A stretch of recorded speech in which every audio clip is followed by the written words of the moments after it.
वो यहाँ के आदिवासियों का आक्रोश है, वो राजनीतिक दल के द्वारा दिया गया कोई वक्तव्य नहीं है। वो स्वाभाविक तौर पर यहाँ के जो करोड़ों मूलवासी है आदिवासी, उनका आक्रोश कल सामने आया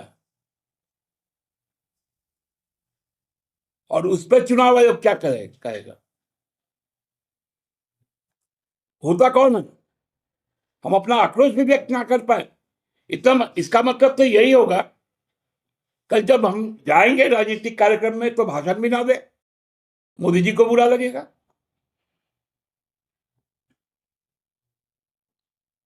एक ब्रजभूषण सिंह है, उनको भाजपा ने प्रत्याशी घोषित नहीं किया, उसको रखा है कि जब पश्चिमी उत्तर प्रदेश का चुनाव समाप्त हो जाए, हरियाणा का चुनाव समाप्त हो जाए, तब उस मानसिकता के लोगों का नाम सामने आए। और वो घूम रहा है, प्रचार कर रहा है, प्रशासन हुआ उस पर एफआईआर हुआ है। तो बताइए भाजपा के लोग, प्रशासन तो हमारे हाथ में है नहीं, वो तो चुनाव आयोग के निर्देश पर चल रहा है। आयोग निर्देश दिया है तो किया है, क्या है तो उसका कानूनी पक्ष क्या होगा, वो आदिवासी समाज लड़ेगा। दादा दादा ये जो निशिकांत जी जो ट्वीट किए हैं कि मतलब संगठन में जो है और सरकार में चंपई जी इस गाइडलाइन कर दिए गए हैं और कल्पना सोरेन के लिए गद्दी छोड़ने की बात मतलब वो बातें कही। देखिए वो फ्रस्ट्रेशन में आ गए हैं। अब संभावित हार जब दिखता है तो उनके नेता भी इसी तरह का बात करते हैं। वो तो अदनान सा प्यादा है,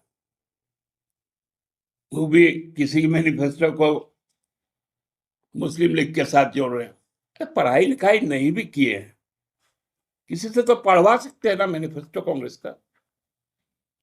कोई तो आपका विश्वासी आदमी होगा जो पढ़ के बोल देगा कि उसमें क्या लिखा हुआ है।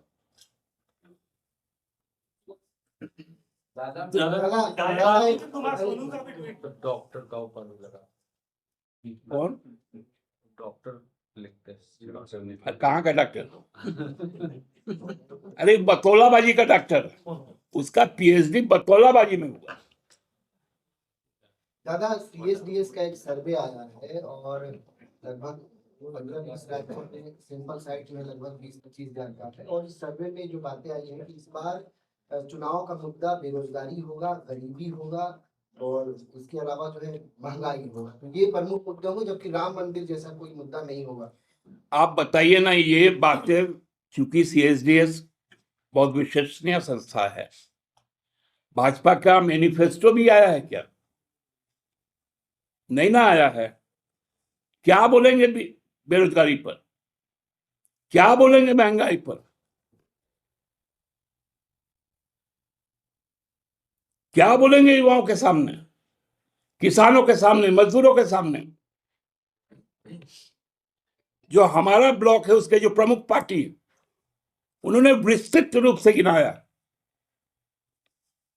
क्या बोलेंगे संवैधानिक संस्थाओं के बारे में? एक भी रैली में बात करते हैं क्या प्रधानमंत्री जी?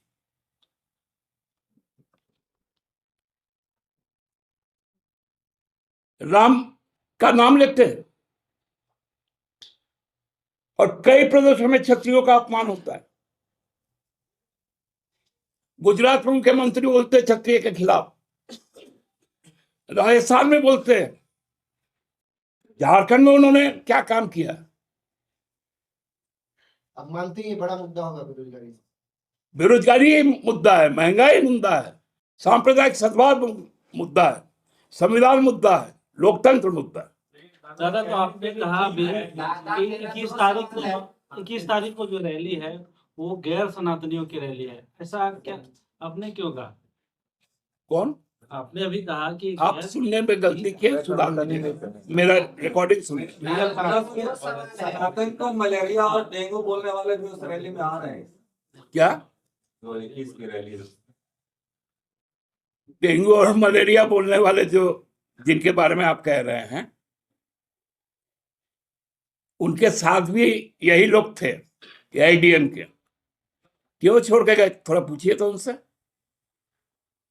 मेरा सीधा सवाल है। मेरा भी सीधा जवाब, एआईडीएम के भाजपा को क्यों छोड़ा? भाजपा ये चीजें बताए। पर दादा उदयनिधि स्टालिन तो डीएमके में है, एआईडीएमके में नहीं, तो डीएमके आपके साथ है, कांग्रेस के साथ है, तो उस पे सवाल है सरकार। नहीं, डीएमके मेरे साथ है, कांग्रेस के साथ है, वो कांग्रेस जवाब देगी। लेकिन मेरा सवाल है, एआईडीएमके एनडीए फोल्डर क्यों छोड़ा, ये बता दे। दादा मेरा भी दो सवाल। छोटा छोटा। क्या आयोग से आप लोग जाएंगे कि ये जो केस हुआ है वापस लीजिए? ये तो चुनाव ही हो रहा है संविधान बचाने का, फर्स्ट टर्म में ही ऐसा दिखा रहा है। राजनीतिक पार्टी धार्मिक आयोजन से पूर्णतः दूर रहता है, लेकिन जन मुद्दों के साथ रहता है। तो मैं जन मुद्दे के तौर पर उनका जो आक्रोश था, वो आक्रोश कोई अस्वाभाविक नहीं था। दादा चंदा लिंडा का इशू को क्लोज हो गया और फिर वहां से विरोध हो रहा है हो समाज का प्रत्याशी देने का चबासा से। देखिए, ये सब चीजें होती है चुनाव में। भाजपा के अंदर में भी बहुत सारे विरोध हैं। नहीं, आपने कहा था कि एक मंत्री को लगाया गया है उनको समझाने के लिए चंदा लिंडा को, क्या चंदा लिंडा मान गए?